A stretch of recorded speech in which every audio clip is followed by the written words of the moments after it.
பூமி சூடாயிட்டு இருக்கிற விஷயம் உங்களுக்கு தெரியாதா? பூமி சூடாயிட்டு இருக்கா? என்னடா உளர்ற?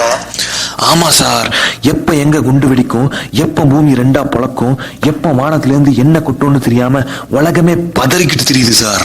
பதறி தெரியுதா? இன்னொரு பக்கம் கோடிக்கணக்கான மக்கள் ஒருவேளை சாப்பாட்டுக்கு வழி இல்லாம அலைஞ்சுகிட்டு இருக்காங்க. இந்த வரிகள் கயல் அப்படின்ற ஒரு படத்துல ஒரு காமெடியன் சொன்னது.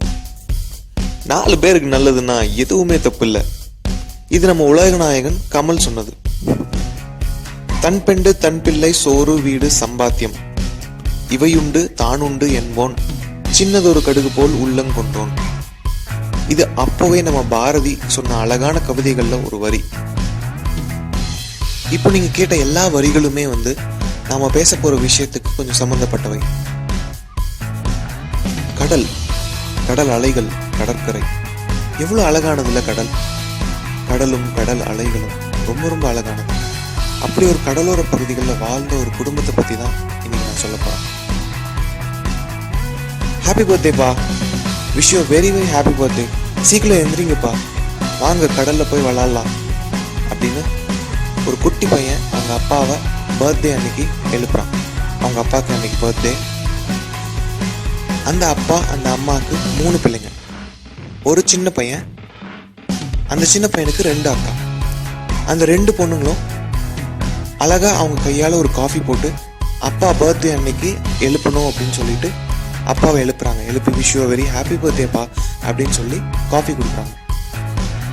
இப்படி அழகா 3 குழந்தைகளோட ஒரு மனைவி, கடலோர பகுதியில சின்னதா ஒரு வீடு. இந்த மாதிரி ஒரு சிச்சுவேஷன்ல அவங்க அப்பா இதை விட வேற என்ன மகிழ்ச்சி வேணும் அப்படின்ற ஒரு களிப்புடன் அன்றைய தினம் அவர் எழுந்திருக்கிறார். அன்றைய தினம் தான் December 26, 2004. இன்னைக்கு வேற அப்பாவுக்கு பர்த்டே. ஸோ எல்லாரும் ஃப்ரெஷ் ஆகிட்டு அந்த 3 பிள்ளைங்களோட அப்பா பீச்சுக்கு விளையாட போறாரு. அந்த 2 குட்டி பொண்ணுங்களும் மண்ணில் விளையாட அண்ட் ஃப்ரிஸ்பி அப்பா அண்ட் பையன் விளையாட செம்ம ஜாலியாக என்ஜாய் பண்ணிட்டு இருந்தாங்க. இப்போ திடீர்னு அந்த குட்டி பையன் கடலை பார்த்துட்டு, அப்பா சீக்கிரம் கடலை பாருங்க, சீக்கிரம் கடலை பாருங்க அப்படின்னு கத்துறான். அப்பாவும் கடலை பார்க்குறாரு. 20 அடியில ஒரு பேரலை அவங்கள நோக்கி வந்துட்டு இருக்கு. அப்பாவுக்கு ஒரே பயம். இதுக்கு முன்னாடி அவர் இந்த மாதிரி கனவுல கூட பார்த்ததில்ல. ஸோ செம பயம் அப்பாவுக்கு. அவரோட சின்ன பையனோட கையை பிடிச்சிக்கிட்டு வேகமா ஓட ஆரம்பிச்சாரு. ஓடுங்க ஓடுங்க அப்படின்னு கத்திக்கிட்டே எல்லாரும் அங்க இருந்த கரையில இருந்த மக்கள் எல்லாரும் ஓட ஆரம்பிச்சாங்க. ஆனா ரொம்ப சில நிமிடத்திலேயே அந்த பெரிய அலை அவங்கள அப்படியே மூழ்கடிச்சிச்சு.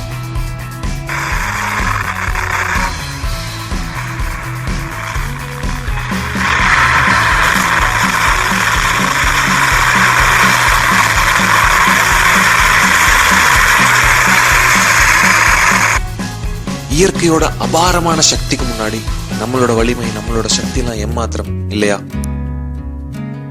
சில மணி நேரத்திலே அவர் கைப்பிடியில் இருந்த குழந்தைகள், அவர் பக்கத்திலே இருந்த 2 பெண்கள் யாரையுமே காணும். அவர் இருக்கிறாரு. அவர் அப்படி மிதந்துகிட்டே எல்லாரையும் தேடுறாரு. ஒவ்வொரு குழந்தையா மெதுவா கண்டெடுக்கிறாரு. உயிரோடு இல்ல, பிணமாக. அந்த ஒரு நொடி, அந்த ஒரு க்ஷணம், ஒரு தந்தையாக அவர் எவ்வளோ ஒரு வேதனையை, கொடுமையை அனுபவிச்சிருப்பாருன்றத நம்ம யோசிச்சு பார்த்தா அதை நம்மளால உணர முடியுது. இதுக்கிடையில ஐயோ வீடு ஃபுல்லா தண்ணி வந்துச்சே, நம்ம குழந்தைகள், நம்ம துணைவர் வெளியே விளையாட போனாங்களே, அவங்கள காணுமே அப்படின்னு மாடியிலிருந்து ரொம்ப வேதனையோட ஏக்கத்தோட தேடிக்கொண்டிருக்கும் தாய். ஸோ அந்த அப்பா மெதுவா போயிட்டு 3 பிள்ளைங்களையும் எடுத்துட்டு போயிட்டு, நம்ம பிள்ளைங்களெல்லாம் நான் கண்டெடுத்துட்டேன், ஆனா அவங்களால நம்மளோட பேச முடியாது, சிரிக்க முடியாது, விளையாட முடியாது அப்படின்னு ரொம்ப சோகமா வேதனையோடு சொல்றாரு. 2 பேரும் பயங்கரமா அழுறாங்க. அந்த இடமே, அந்த ஏரியாவே ஒரு போர்க்களம் போல் காட்சி அளிக்கிறது. எங்க பார்த்தாலும் கூக்குரல். பெற்றவர்களை இழந்த குழந்தைகள், குழந்தைகளை இழந்த பெற்றவங்க, இப்படி பல பல இறப்புகள், பல இழப்புகள்.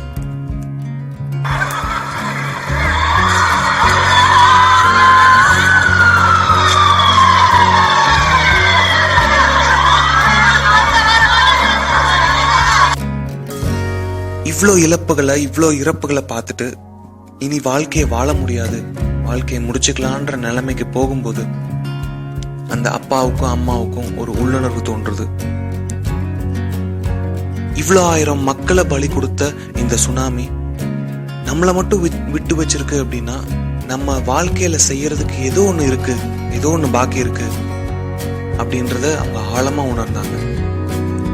ஓரிரு நாட்கள்ல அவங்க அந்த வெள்ளம் அஃபெக்ட் ஆன ஏரியாஸ்க்கு போய் பார்க்கும்போது சில பல குழந்தைகள், நிறைய குழந்தைகள் அங்க அனாதையா நின்றுட்டு இருக்கிறத பார்த்தாங்க. அந்த பிஞ்சு குழந்தைகள் முகத்துல இவங்களோட குழந்தைகளே தெரியறத அவங்க உணர்ந்தாங்க. அங்க இருந்தவங்க கிட்ட கேட்டு, ஓரிரு குழந்தைகளை நீங்க தத்து கொடுக்க முடியுமா, நாங்க வளர்க்குறோம், நாங்க நல்லா பாத்துக்கிறோம் அப்படின்னு கேட்கும்போது 4 குழந்தைகளை அவங்க கொடுத்தாங்க. 4 குழந்தைகளோட வீட்டுக்கு வந்தாங்க. இன்னைக்கு பல ஆண்டுகள் கடந்துச்சு. 40க்கும் மேற்பட்ட குழந்தைகள் இன்னைக்கு அவங்களோட இருந்து வாழ்ந்துட்டு இருக்காங்க, வளர்ந்துட்டு இருக்காங்க. வாழ்ற காலத்துல முடிஞ்ச அளவுக்கு 4 பேருக்கு நன்மை செஞ்சுட்டு நல்லபடியா போய் சேர்றது பெரிய லட்சியமா வச்சுட்டு வாழ்ந்துட்டு சார்.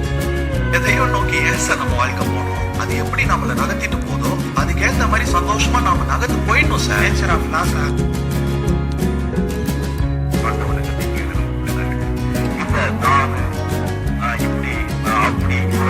கொண்டாட்டி சொந்தம் சொந்தம் அப்படி இது அப்படி செய்யணும் ஆசைகள் தான் வச்சுக்கிட்டு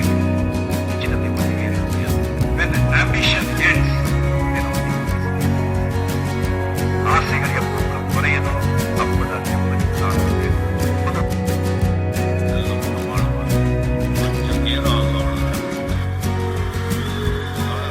சோதனை வரும், சாதனை எப்போ ஆகும்? நீ சோதனையை சந்திச்சாதான் சாதனை ஆகும்.